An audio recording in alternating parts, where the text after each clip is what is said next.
안녕하세요. 걱정마 엄빠의 첫째 아들입니다. 은퇴 후의 삶, 항상 고민이 많으시죠? 저희 부모님께서도 항상 이 부분에 대해서 걱정이 많으셨던 걸로 기억하는데요. 은퇴하자마자는 잠깐 자유로움에 취해서 여행도 몇 번 다녀오시고 행복감을 누리시지만 뚜렷한 계획이 없다면 금방 막막해질 수밖에 없습니다. 흔히 노후 준비라고 하면 경제적 준비만 떠올리지만 노후의 행복한 삶을 위해서는 경제적인 부분뿐만 아니라 건강, 일, 취미, 인간관계, 봉사 등 다양한 영역에서 대비를 해야 한다고 합니다.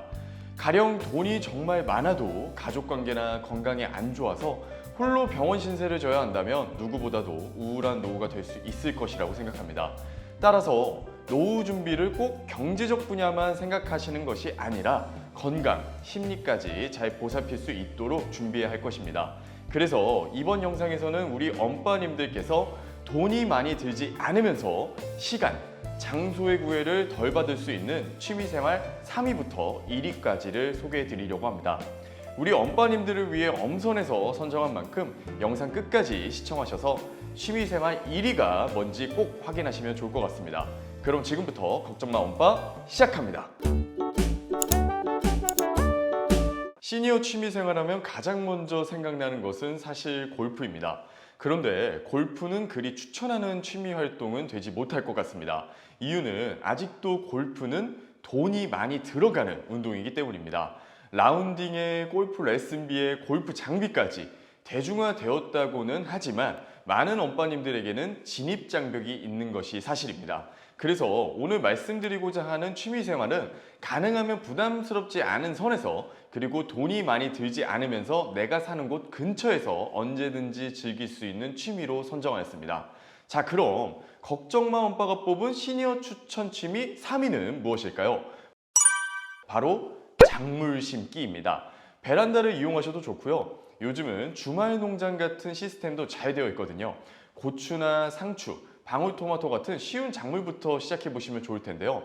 소일거리 삼아 관심과 애정을 가지고 하루하루 키우다 보면 은퇴 후 남는 무료한 시간을 보낼 수도 있고요. 수확으로 나오는 다양한 작물들로 반찬을 해먹는 기쁨도 누릴 수가 있습니다. 그리고 수확으로 나오는 상추들을 자식들에게 보내주면 무공의 작물이기도 하니까 많이들 좋아합니다. 주말 농장을 가보면 가족이나 부부 동반으로 오시는 분들도 많습니다. 사실 가족끼리 같이 할 수 있는 취미를 찾기가 쉽지 않은데 작물을 키울 때 자연스럽게 대화도 되고 일하는 데 집중하다 보면 시간도 잘 갑니다. 그래서 3위는 작물 심기로 뽑아봤습니다. 시니어 추천 취미 2위는 여러분도 예상하셨겠지만 바로 등산입니다. 한국갤럽의 조사 결과 한국인이 가장 좋아하는 취미생활은 등산으로 밝혀졌고요. 우리나라 보면 아웃도어 제품도 다양하고 많이 발전되어 있잖아요. 국내 아웃도어 매출 규모가 7조 원 수준이라고 하니까 정말 어마어마한 것 같습니다. 등산은 심폐지구력 향상과 근지구력 향상에 도움이 되며 맑은 공기와 자연 풍경을 직접 느낌으로써 정신을 맑게 해주고 스트레스 해소를 돕는다고 합니다.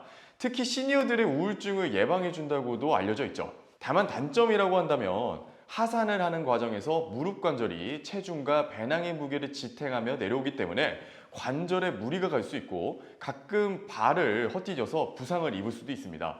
이런 부분들 때문에 아쉽게 2위를 줄 수밖에 없었네요. 그럼 1위는 무엇일까요? 1위는 바로 자전거 타기입니다. 자전거 타기 하면 저는 무한도전에서 박명수님이 출근하거나 촬영하러 이동할 때 자전거를 이용하시던 게 생각나는데요. 개그맨 박명수님도 유명한 자전거 매니아고요. 정말 요즘 자전거 인구가 많아진 것은 사실입니다. 사실 등산에 비해 자전거는 부상의 위험도 덜합니다. 요즘 자전거 비싸던데? 라고 생각하실 수도 있지만 20만 원에서 50만 원 사이의 보급형 자전거도 많습니다. 굳이 멀리 갈 필요 없이 주변 동네를 천천히 돌아보시는 것을 추천드립니다. 가방에 물, 간식도 챙겨서 동네 주변을 천천히 한번 돌아보시는 건 어떠실까요? 천천히 동네를 돌다 보면요. 자동차로 다닐 때는 미처 몰랐던 새로운 길과 꽃과 풍경, 그리고 동네 사람들을 만날 수 있습니다. 또한 나이가 들면 부족해지는 비타민 D도 햇볕을 쬐며 충전할 수도 있고 다리 하체 운동도 되고요. 내가 몰랐던 우리 동네에 숨겨진 명소도 발견할 수 있고 특히나 요즘 자전거 타는 20, 30대 젊은 사람들도 많거든요. 그래서 자전거란 주제로 세대 간의 간격을 좁힐 수도 있는 좋은 취미라고 생각을 합니다. 그래서 자식들하고 같이 타셔도 좋고요. 지금까지 시니어 추천 취미들을 소개해드렸는데요. 취미를 정할 때 가장 고려해야 할 요소는 무엇일까요? 가장 주의하셔야 할 유의사항은 바로 접근성입니다. 내가 살고 있는 거주지 중심에서 가까워야 한다는 이야기인데요. 사는 곳에서 가까운 곳에서 할 수 있어야 비용도 절약할 수 있지만 자주 할 수 있다는 부분이 가장 큽니다. 거리가 멀면 그만큼 조금 하다가 관둘 가능성이 정말 크거든요. 그리고 정적인 취미와 동적인 취미를 같이 운영하셔야 합니다. 나이가 들수록 가만히 앉아만 있는 것은 인체에 도움이 되지 않는다고 합니다. 전문가들은 신체 활동 시간을 늘려서 일상에서의 움직임을 늘리는 것이 매번 중요하다고 말하고 있습니다. 그래서 바쁜 일에 치여서 취미 생활을 고려해 본 적이 없었던 우리 엄빠님들이라면 지금부터 내가 좋아하는 것이 무엇인지, 내가 평소에 배워보고 싶은 것이 무엇인지 천천히 생각을 해보시면 좋을 것 같습니다.